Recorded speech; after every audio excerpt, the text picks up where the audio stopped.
두 번째 시간을 시작하도록 하겠습니다. 이제 여러분이 힘드신데도 이제 학원을 나오는 가장 큰 이유는 뭔가 이제 자기 자신을 다시 다스리기 위한 부분이라고 생각을 합니다. 물론 이제 바쁘셔가지고 못 나오고 이제 동영상으로 들으시는 분들도 있는데 동영상으로 듣는 거하고 또 학원에서 나와서 듣는 거하고 또 느낌이 틀립니다. 그리고 이제 동영상으로 안내를 해드리지 못하는 부분들 중간중간에 뭐 여쭤보시면 그런 것들도 안내를 해드릴 수가 있고요. 그 다음에 이제 가장 좋은 거는 이제 물어볼 수 있다는 거. 자꾸 모르는 걸 물어보고 옆 사람하고 교류를 하실 수 있는 그런 부분을 해가지고 쉬는 시간에 지금 저거 보니까 좀 익숙한 분들끼리는 좀 서로 얘기를 하고 그러는데 그런 자리가 없는 것 같아서 다음에 좀 시간이 되면 간단하게 자기소개 한 번씩 하고 서로에 대해서 얘기를 하고 좀 이제 뭐 필요하면은 그 교류를 할 수 있는 그런 시간도 만들어 보도록 하겠습니다. 왜냐면 공부는 혼자 하는 거지만 인생은 혼자 사는 게 아니거든요. 옆에 있는 사람하고 같이 어울리다 보면 자기한테 도움을 받을 수 있는 그런 기회가 있으리라고 생각을 합니다. 자, 이제 두 번째 시간은 이제 그 아까 오전에 배웠던 그 첫째 번째 시간에 배웠던 직류 송전 방식에 대한 부분에서 연결해서 다시 진행을 할 겁니다. 자, 직류 송전 방식의 이제 적용 분야인데요.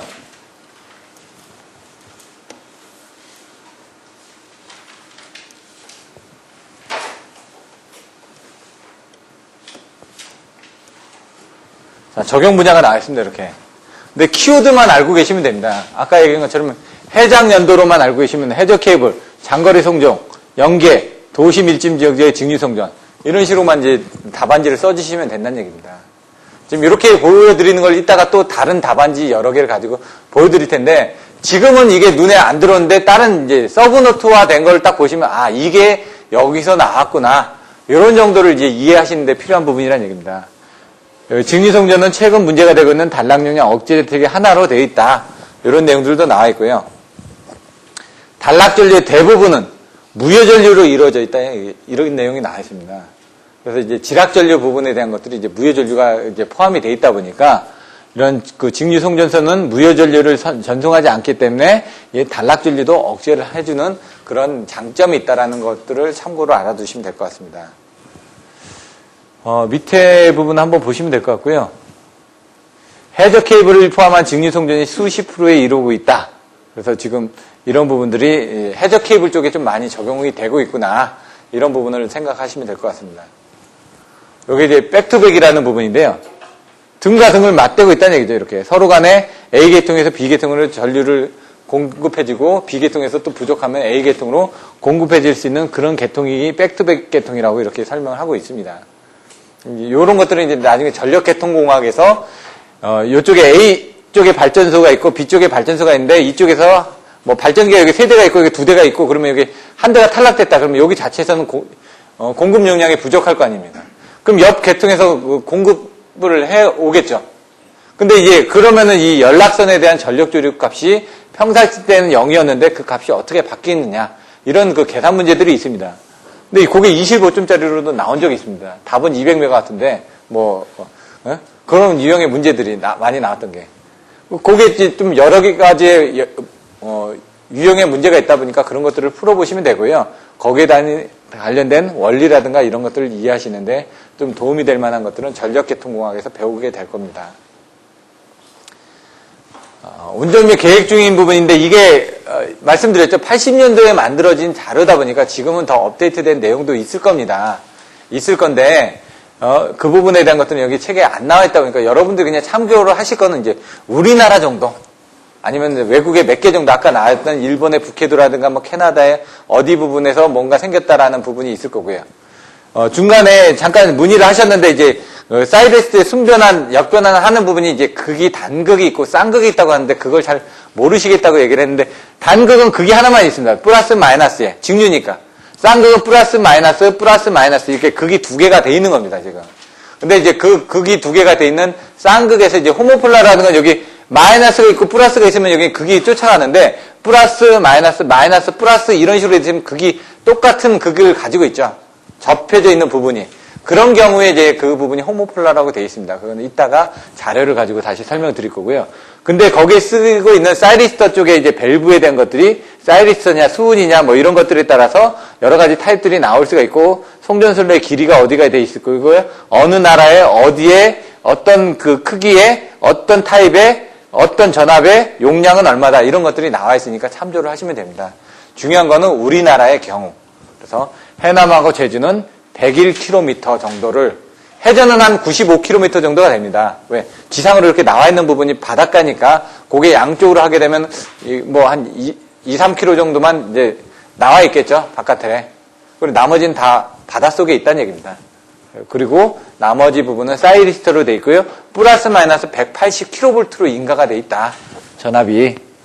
다른 데들은 전압이 500kV, 600kV짜리도 있는데 우리는 이제 180kV라는 얘기입니다. 왜냐면 180kV를 인가할 수 있게끔 그 사이리스트의 그 전압이 인가되려면 사이리스트의 크기도 틀려집니다.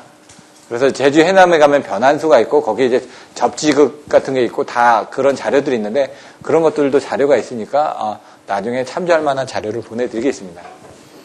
요 150은 뭐냐면 150메가와트인데 이제 두 개 쌍극을 쓰니까 한 극에 150메가를 쓰고 있다가 한 극이 죽으면은 나머지 쪽에서 150메가를 쓰고 있죠. 그래서 평상시 때는 어떻게 했냐? 두 극을 쓰면서 150메가, 그러니까 한쪽에서 75, 한쪽에 75를 보내는 겁니다. 위에서 75 보내고 밑에서 75 보내다가 얘가 끊어졌다. 그러면은 얘가 150까지 보낼 수 있으니까 그쪽 송전선로를 송전한다는 건 얘기입니다. 송전 계통도 마찬가지입니다. 2회선으로 송전하는 건 ABC니까 여기는 ABC가 되겠죠. 이렇게. 그래서 외부에서 내가 치더라도 이렇게 ABC가 돼도 여기 ABC 이렇게 살아가지고 송전을 할 수가 있으니까.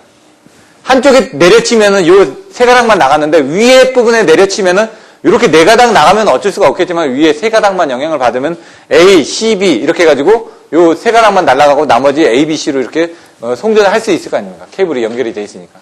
그런 식으로 해가지고 2회선 송전할 때도 마찬가지로 50% 정도를 송전하다가 상황에 따라서 100%를 송전할 수 있게끔 그렇게 송전선을 2회선으로 이제 깔아서 사용을 하고 있다라고 합니다.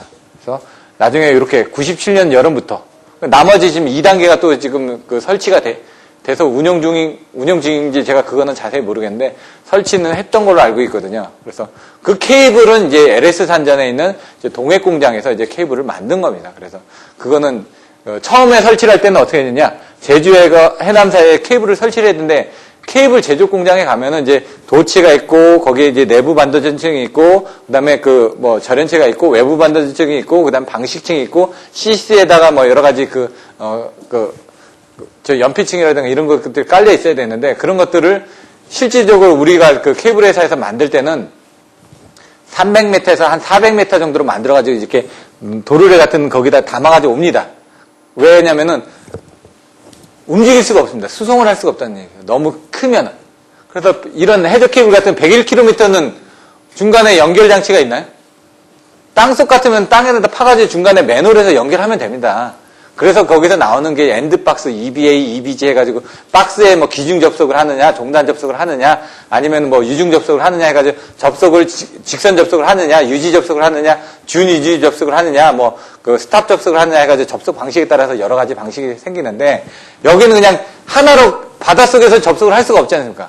그래서 하나의 케이블로 만들어 가야 되기 때문에 우리나라에서 2단계로 썼던 거는 뭐냐면은 여기 이렇게 동해가 있으면 동해에서 여기까지가 제가 그 공장 앞에는 가봤는데 여기까지가 한 1km에서 한 2km밖에 안 됩니다. 그래서 이제 터널을 뚫어가지고 거기서 케이블을 만들어가지고 배로 연결해가지고 거기다 이제 배에다가 그냥 다 실은 겁니다.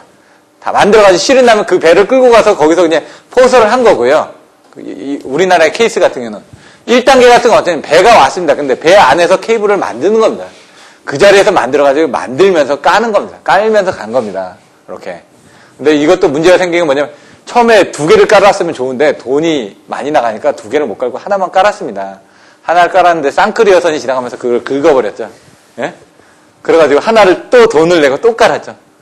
그러니까 이제 돈이 들더라도 처음에 깔았어야 했는데 이거 하면서 이제 트로에다 넣고 하면서 그 2단계에 안 깔았을 때 문제 되는 부분에 대해서는 뭐 나중에 추가로 돈을 하겠다 이렇게 계약을 하다 보니까 돈이 더 들어갔죠. 그래서 기존에 한번 끊어진 거는 예비선로를 쓰고 있는 거고요. 예?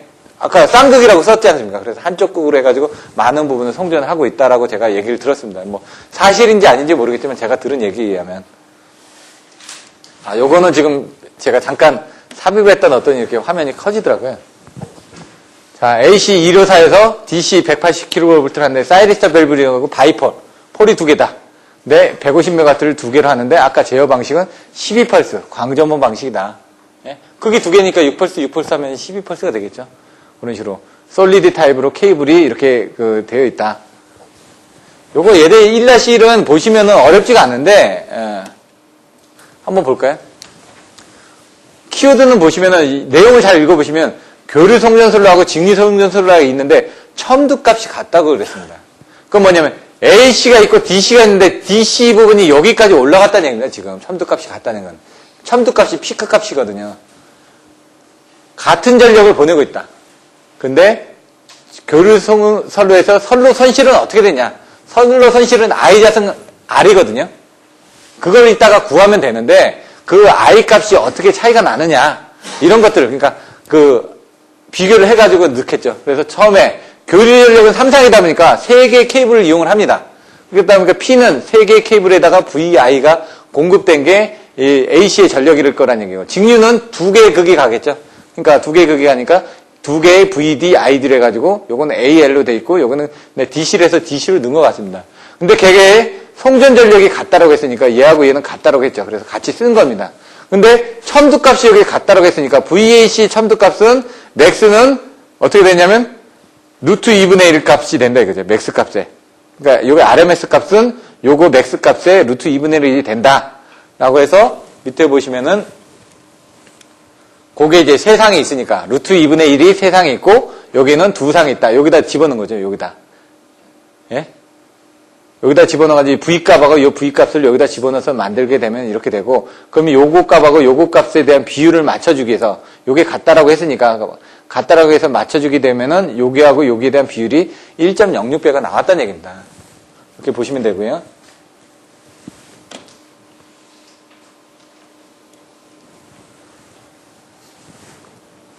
여기 보시면은 1.06배가 나왔는데 그 1.06배는 여기서 쓸 겁니다. 요 전류에 대한 비율에서.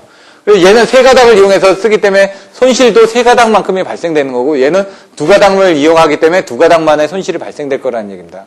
그러니까 I자승 R인데 두 가닥의 I자승 R, 세 가닥의 I자승 R을 넣고 비교를 해보니까 1.33배만큼 나온다는 얘기죠. 결론은 뭐냐면 교류 송전을 하게 되면은 직류 송전시보다는 손실이 1.33배가 늘어난다. 그거를 보여주는 겁니다. 그래서 우리가 직류 송전을 하는 부분이 손실을 줄이고자 이런 부분을 한다는 얘기죠. 그리고 대용량 송전이 가능하다. 이런 부분들이 있고요. 이런 부분을 보시면 되고요. 이제 교류 송전 방식에 대해서 배울 건데요. 교류 송전 방식은 아까 얘기했던 승합 강압 변경이 편리하다. 뭐 회전자계를 쉽게 얻을 수 있다. 일관된 계통 운영을 할 수 있다. 그런 내용들이 나와 있습니다. 요 다음에 보시면 밑에 내용이 나와 있는데요. 볼까요? 교류 송전 방식에는 단상, 3상 등이 있는데 저희 단상 쓰나요? 수용관 일부에서 단상을 쓰겠죠. 근데 대부분 다 3상으로 송전합니다. 송전 자체는. 예? 배전 쪽에는 일부 있겠지만은. 그래서 전선 한 간당의 송전 전력이 크다는 것. 예? 송전 전력이 크다는 것. 3선식일 때는 115%만큼 전력을 공급해 줄 수 있습니다. 뒤에 자료를 보시면은. 3상 4선식은 전력 손실률이 줄어듭니다. 이런 식으로. 그거에 가까하게 장단점이 있는데 요 앞에는 송전의 개념이다 보니까 우리가 22,900 케이블은 3상 케이블만 가지 접지 부분은 바깥에 이렇게 실드만 되지 중성선이 별도로 가나요? 안 가죠. 중성선이 별도로 가는 게 그게 바로 가공지선이 가는 겁니다. 가공지선 가는 것처럼 아까처럼 차폐 역할로 가는 것 뿐이고 실제로 그게 뉴트럴선이 가는 건 아니란 얘기입니다. 그래서 3상으로 보내는 부분이 바로 송전 전력을 많이 보내줄 수가 있기 때문에 우리는 지금 3상 3선식으로 된다는 얘기죠. 전부 다. 근데 수용가에 가면은 단상 설비를 씁니다. 그러니까 3상 4선식으로 하는 거죠. 중성선이 끌고 간다는 얘기죠. 거기는. 그래서 중성선을 직접 연결해서 그 다음에 R상에 연결해서 부하를 직접 연결해가지고 씁니다. 근데 한전은 3상만 연결돼 있죠. 그러다 보니까 수용가 쪽에 들으면 케이블만 놨지 접지선은 안 하다 보니까 안전공사에서 검토할 때 그 들어온 케이블에 대한 것들이 MOF 접지단자까지 반드시 연결됐는지, 왜 접지단자가 이 내부까지 연결됐는지 그런 것들을 검토합니다.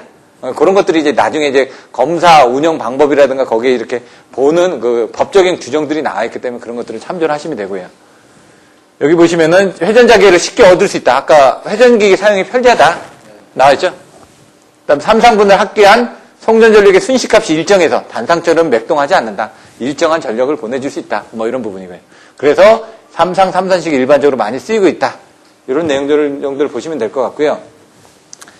교류 3상 3선식이 가장 유리하다. 왜? 전선 한 가닥당의 송전 전력은 표 1-2에 나와 있는 것처럼 뒤에 볼 겁니다, 이제. 그래서 이런 것들을 3상 3선식을 쓴다라고 보시면 되고요.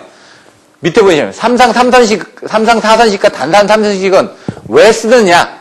성간전압과 상전압의 양전압을 이용할 수 있기 때문에 배전에서 많이 사용하고 있다. 왜냐면 380하고 220 쓰다 보니까 여러 가지 단상 장비도 걸고 3상 장비도 걸어서 다 쓸 수 있다는 얘기죠. 하지만 변압기 구성 방식을 보면 전등이나 전열은 3상 4선식으로 해가지고 변압기를 공급을 합니다.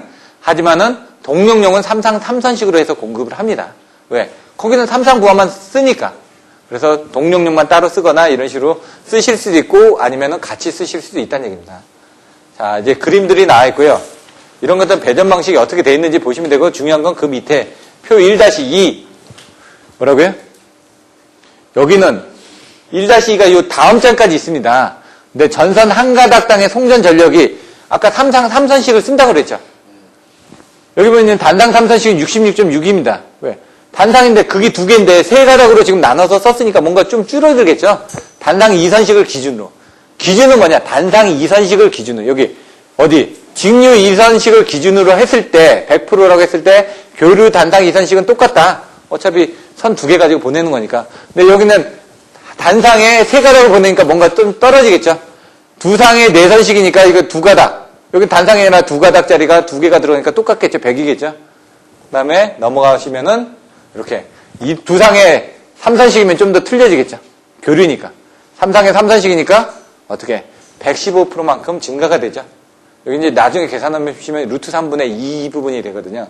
그러니까 3상이다 보니까 이제 루트 3 부분이 나오는데 이제 그 부분을 여기 나와 있는 것처럼 계산하게 되면은 나중에 송전 전력이 단상에 비해서 비교를 하다 보니까 단상이 2가 나오겠죠. 여기는 3이 나오겠죠. 루트 3이 나오겠죠. 루트 3을 또 3으로 나누면 루트 3이 나올 거고 거기 2가 있으니까 루트 3분의 2를 하게 되면 나중에 이 115가 나옵니다. 이런 것들은 자료들이 있으니까 보시면 되는데 그런 데서 이제 수치들이 나왔다. 그래서 제가 이제 모르면 루트 2, 루트 3, 뭐 1.414, 0.707 아니면 1.4배, 뭐 1.13배, 1.2배, 1.3배를 적당하게 넣으면 답이 나온다라고 말씀을 드렸습니다. 왜? 여기서는 그런 변한 비들이 있기 때문에. 3상 4선식은 이렇게 87% 떨어진다. 왜? 중성선 부분이 있기 때문에. 거기서도 지금 전류를 쓰고 있기 때문에. 실질적으로는 3개의 전력을 보냈지만 케이블은 4개가 연결되어 있잖아요. 그러니까 4개의 케이블로 나눠줘야 되기 때문에 떨어진다는 얘기죠. 그래서 여기는 루트 3이 들어가는데 4로 나눠지다 보니까 나중에 이런 퍼센테이지가 나오게 됩니다. 그러니까 3상 3선식은 루트 3 VI 코사인 세타고 밑에 3을 나누고 밑에는 VI 코사인 세타인데 2극이니까 2를 나누게 되면은 그 2분의 요 값이 나오게 됩니다. 115가. 그게 어떻게 되냐면 간단하게 한번 설명드리면요. 단상 3선식을, 단상 2선식을 기준이거든요. 밑에 단상 2선식이 나와야 되고 위에 3상 3선식이 나와야 된다는 얘기죠. 3상 3선식은 전력이 루트 3에 VI, 뭐 코사인 세탄입니다. 이렇게. 예, 근데 이게 어떻게 됐죠? 세 선이니까. 세 선으로 간다는 얘기죠. 근데 밑에는 두 선인데 거기는 어떻게 되죠? VI 코사인 세타죠. 그럼 이 코사인 세타이 다 날아갑니다. 그러면 여기가 어떻게 되죠? 밑에를 곱하면 여기 3이 되겠죠. 여기에는 2 루트 3이 되겠죠. 그러면 여기 루트 3하고 3하고 나눠지니까 이게 루트 3이 되고 요 위에가 2가 될 거라는 얘기입니다. 요거 계산하면 이제 115가 나온다는 얘기입니다.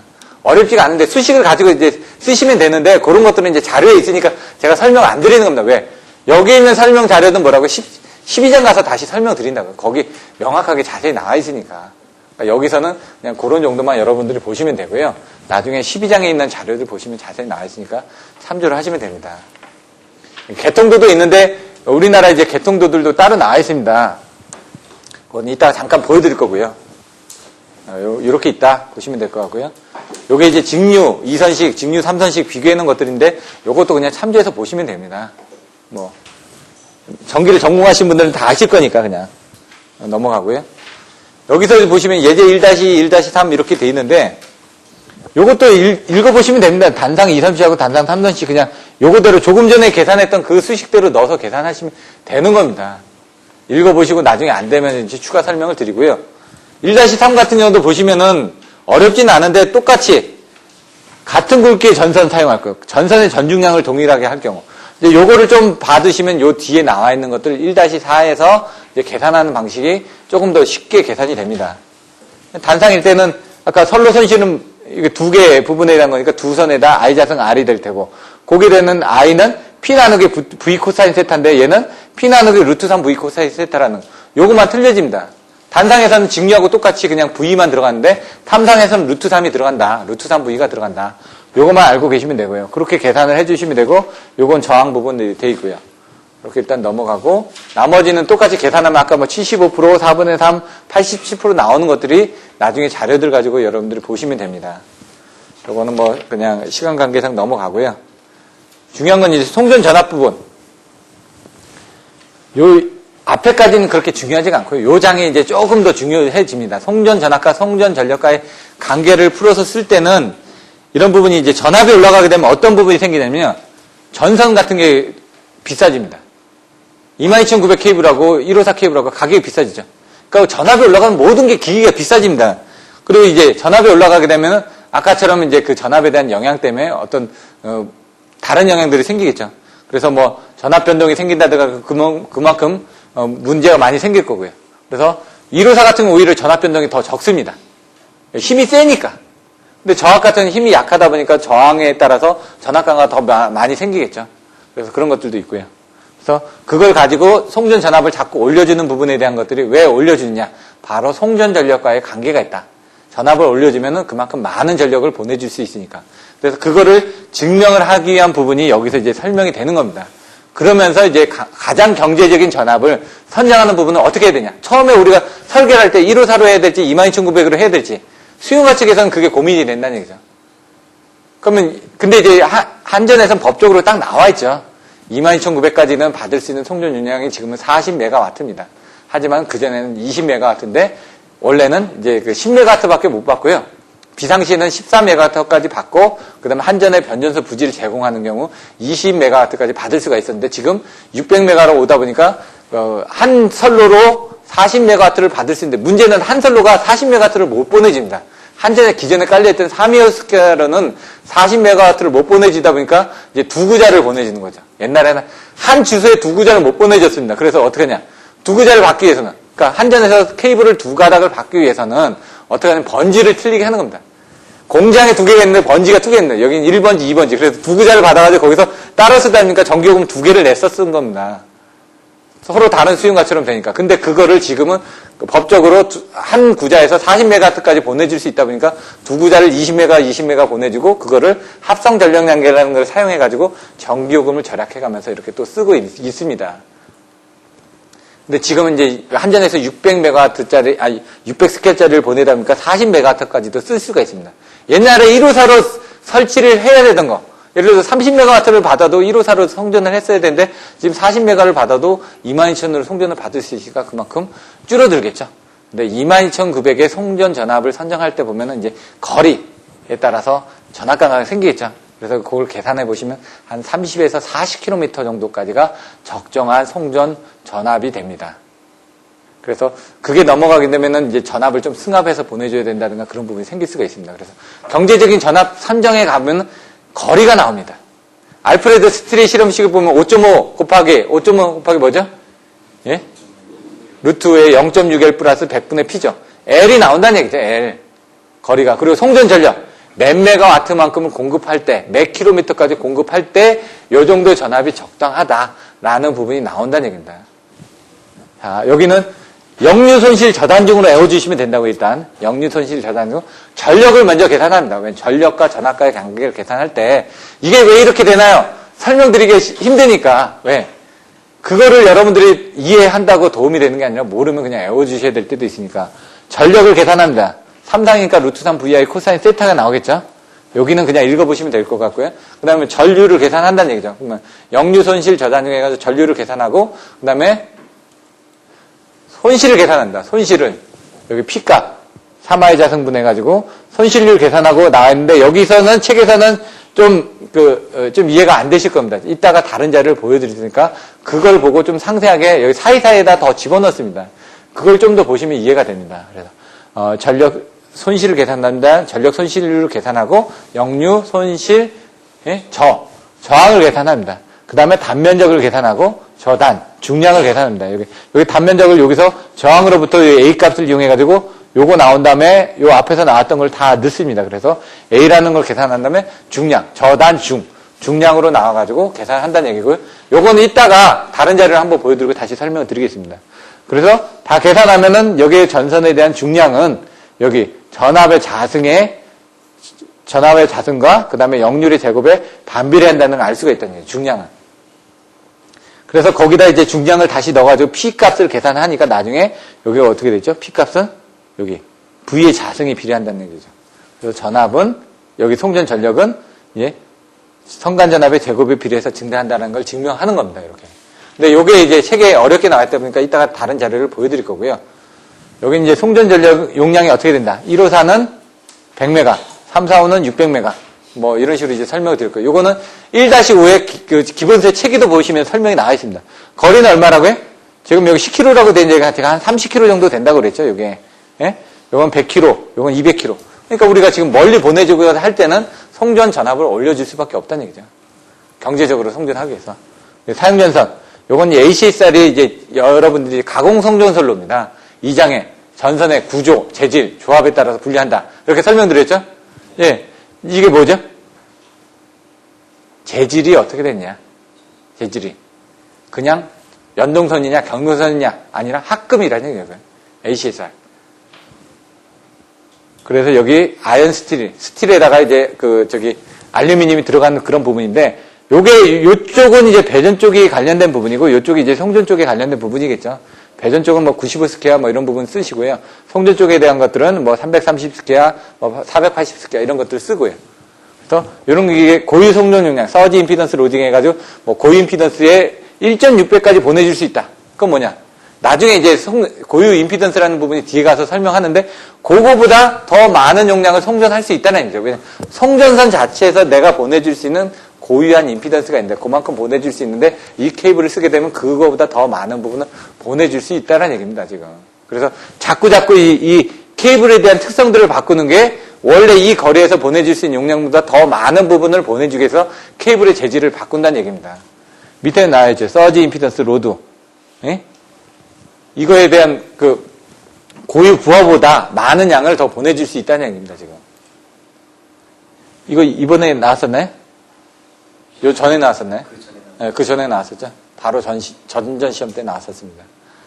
T분기, 파이분기인데 이건 비교를 해놓은 겁니다. 직선 선로가 있고 T분기 선로가 있고 파이분기 선로가 있다. 요 T하고 파이의 부분에 대해서는 여러분들이 나중에 송전 특성에 가서 중거리 송전 선로에 가면은 이런 T분기, 파이분기에 대한 저런 내용들을 또 봅니다. 그거하고 또 익숙해지시겠죠, 여기서. T분기라는 건 뭐냐? 분기가 T자형으로 분기됐다. 파이분기는 파이자형으로 분기됐다. 그 얘기입니다, 그냥. T나 파이는 그냥 보여지는 부분이니까. 1대1로 가면 좋은데 1대1로 가게 되면 너무나 많은 걸 끌어야 된다는 얘기죠. 한전의 배전 변전소를 가시면요. 45에 60MV짜리 TR이 4개 뱅크 정도가 설치가 되어 있습니다, 보통. 그러면은 가까이 뱅크 밑에 보시면 DL이, 디스트리뷰션 레벨이 한 7개에서 8개가 설치가 되어 있습니다. 실제로. 그럼 거기서 쓰고 있는 라인은 4개에서 5개만 쓰고 있습니다. 왜냐면 나중에 또 여유분을 가지고 가야 되기 때문에. 그래서 여러분들이 나중에 변전소가 들어선다 그러면은 거기서 22,000 쓰는 거가 남는 피더에서 보내주면 되는 겁니다, 그냥. 아니면은 기존에 있던 선로에서 따가지고 가면 되겠죠. 근데 이제 1호사 같은 건 어떻게 합니까? 용량이 크겠죠, 일단. 그러니까 지금 그 변전소가 1호사 모선이 있다. 그럼 그 1호사 모선에서 끌고 가면 되는데 문제는 그 용량이 부족할 수가 있죠. 그렇다 보니까 1호선을 쓰겠다라고 얘기를 하면 거기서는 한 1년 전부터 얘기를 하라고 합니다. 법적인 규정으로. 왜냐하면 그래야지 우리가 안 됐을 때는 송전 계통에 케이블을 깔아서 그쪽으로 보내줄 수 있는 송전 용량을 늘리게 한다든가 안 되면 변전소를 신설을 한다든가 이런 것들을 할 수가 있기 때문에 그래서 1호사는 수급받기 전에 그러니까 계약 개시질 이전에 1년 전에 신청을 해줘야지만 그 한전에서 수전 전력을 받을 수가 있고 어차피 1호사 설비를 설치하기 위해서는 공사부터 해가지고 그런 정도의 시간이 걸리기 때문에 처음에 공장을 증설하기로 계획을 했으면 그런 대관 업무상에서 어떤 때 뭘 해야 되는지 공사업자들이 다 알아서 진행을 합니다. 그거는 참조를 나중에 하시면 되고요. 파이분기는 이렇게 됐다라는 얘기입니다. 근데 이제 여기에 대한 장단점을 넣어놨는데 이런 것들도 10점짜리로 나왔습니다. T분기 쪽이 8분기부터 설비비가 저렴하다. 왜냐하면 T분기 쪽에서는 차단기가 어떻게 되죠? 하나, 둘, 세 개죠. 8분기에서는 차단기가 하나, 둘, 셋, 네 개죠. 그러니까 더 비싸죠. 이 T분기는 여기서 사고 나면은 어떻게 될까요? 다 끝이죠. 8분기는 여기서 사고 나면은 여기만 끊어주면 되니까 이쪽으로는 전력을 수전을 받을 수 있다는 얘기입니다. 그런 장단점이 있는데 보급주에 대한 장단점, 설비비에 대한 장단점 이런 것들을 비교를 해놓은 겁니다. 그래서 요 밑에 보시면은 설비비는 저렴하다 이렇게 나와있죠. 차단기 수가 많으니까 적다. 근데 여기는 A분 고장이 발생하면은 어떻게 된다. 지금 설명드렸던 거 읽어보시면 됩니다. 제가 요약만 해드리는 거니까. 보호개전 방식에서는 8분기 쪽이 신뢰성이 높다. 왜냐면 아까처럼 끊어졌을 때 나머지 쪽을 공급을 받을 수 있기 때문에. 송전 전압은 뭐라고 그랬죠? 22kV가 아까 송전 전압이라고 그랬습니다. 22.9는 송전 전압이 아니라고요. 배전이라고요, 배전. 그래서 22,900 쪽은 한전의 지점에서 배전을 관리하는 그 부서 이름이 제가 생각이 안 나는데 거기서 이제 관리를 하게 됩니다. 그래서 이제 그 단락 용량 같은 것도 계산하면 거기서는 이제 배전 선로에 대한 것들을 이제 코다스 같은 데 넣어가지고 이렇게 보시면 나중에 그 선로 부분이 어떻게 되어 있는지 그런 것들도 다 나오거든요. 예, 그런 것들을 이제 관리를 하는 부서들입니다. 보시면 이제 바켓스 차 들고 다니는데 거기가 이제 배전 쪽에서 하는 겁니다. 지나다니면서 이제 배전 선로에 대한 문제가 생기면 거기서 이제 작업을 하시니까. 그래서 요 앞에도 지금 영등포 지점이 있거든요. 요 대로변에 영등포역에서 옆으로 가다 보면 거기 이제 한전 영등포 지점인데 거기서 이제 보시면 이제 바켓스타가 출동을 합니다. 문제가 생겼을 때. 이제 그런 부분이 있고 중간중간에 이제 전력관리처 같은 경우는 여기 여의도에 가면 이제 남서울 전력관리처가 있거든요. LS 한전 바로 옆에. 거기는 이제 전력관리처가 되는 거고요. 이제 그런 지점들, 그리고 중간중간에 변전소들이 많이 있습니다. 여기 중간에 있는 게 노량진에도 있고, 그다음 여의도도 몇 군데가 있습니다. 변전소가. 여러분들이 모르시는. 지중에 들어가 있는 부분들도 있고요. 지상에 노출되어 있는 부분도 있고요. 노량진 같은 경우도 몇 군데가 있습니다. 그런 쪽에. 그런 변전소가 우리나라에 전체적으로 한 600여 군데 정도가 있다는 얘기입니다, 지금.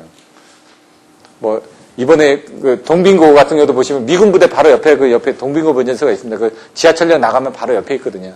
거기도 무인입니다. 그렇게. 무인 변전소들이 있고, 유인 변전소들이 있고, 대부분이 이제 무인 변전소가 좀 많습니다.